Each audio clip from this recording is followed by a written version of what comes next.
One of the big topics involved in the Epstein and Trump legal drama that's been developing is the presence of Labor Secretary Acosta, who was of course involved back in 2008 with Epstein getting that sweetheart deal.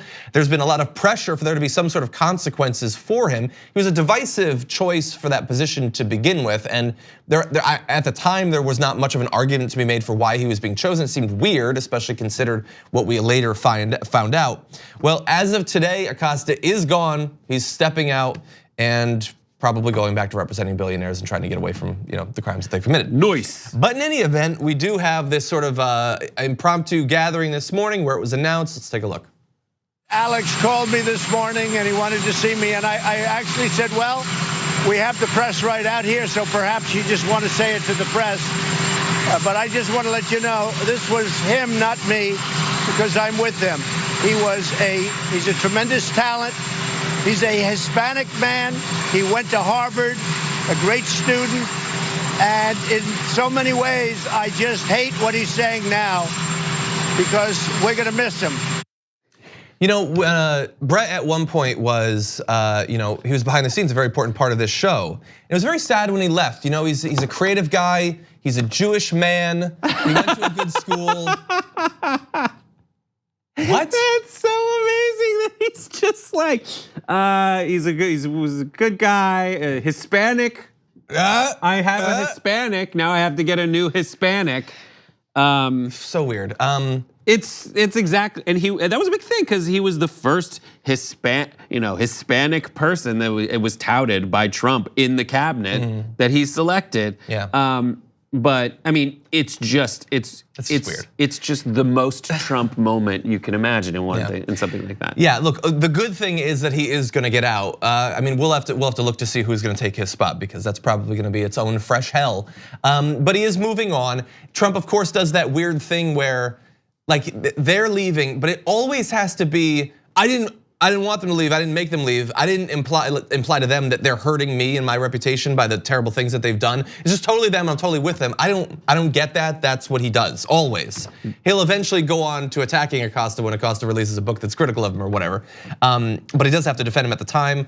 We do have a little bit of video from Acosta though, and take a look at the spin that he's gonna put on that deal he got in 2008 that's been so criticized. Cabinet positions are temporary trusts. It would be selfish for me to stay in this position and continue talking about a case that's 12 years old rather than about the amazing economy we have right now.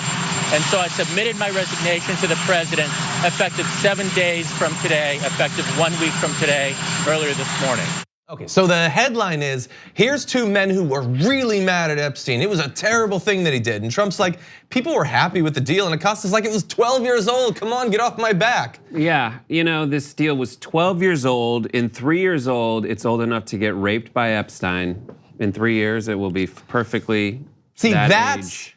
A critical take on what he did. Unambiguous, them, ambiguous. Ambiguous.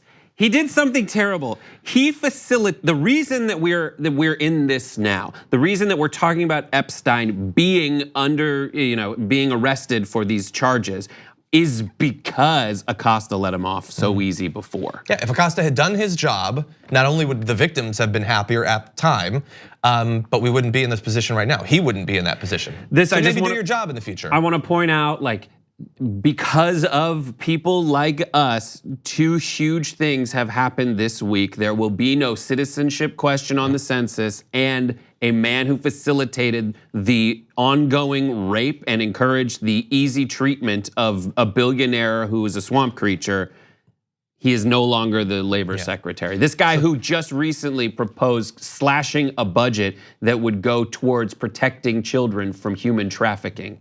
At least he's consistent. But that's true, so thank you for everybody who's been pushing on those issues. I'm gonna leave you with just one more quote from Trump about the citizenship question, just because you talked about that other comment being the most Trumpian thing. So this is from Daniel Dale. Trump says getting citizenship information through government data will be, quote, actually more accurate than a census. Asked if he backed down, he said not only did he not back down, quote, I backed up. What? I don't know. What? What, your hard drive? I don't know what that, no, you dummy. But anyway, we win, this time at least. I'm sure they'll get us somehow, but. So stupid. Okay, so that's all we got for this. We've gone massively over. When we come back, lots more to get to, so stick around.